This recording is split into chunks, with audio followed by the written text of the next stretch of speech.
Star hospital సుఖీభవకు తిరిగి స్వాగతం. పాపాయికి పాలు తాగించి ఇలా పడుకోబెట్టగానే తాగిన పాలన్నీ అలా కక్కేస్తున్నారని వాపోతూ ఉంటారు చాలా మంది తల్లులు.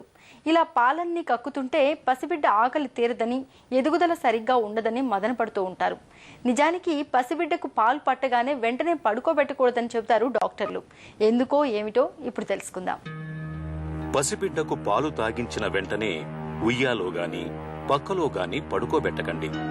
వెంటనే పడుకోబెట్టడం వల్ల తాగిన పాలన్నీ కక్కుకునే అవకాశం ఉంటుంది. ఎందుకంటే సంటిబిడ్డలు పాలు తాగేటప్పుడు పాలతో పాటు గాలిని కూడా లోపలికి పీలుస్తుంటారు. ఇలాంటప్పుడు వెంటనే పడుకోబెడితే లోపలికి పీల్చుకున్న గాలి బయటకు తన్నుకొస్తుంది. దీంతో గాలితో పాటు తాగిన పాలు కూడా బయటకు వచ్చేస్తాయి. ఇలా పాలు కక్కుకోకుండా ఉండాలంటే పాలు పట్టిన తర్వాత చంటిబిడ్డను వెంటనే పడుకోబెట్టకుండా కాళ్ళు చేతులు ఆడిస్తూ కాసేపు బిడ్డను తారంగం ఆడించండి.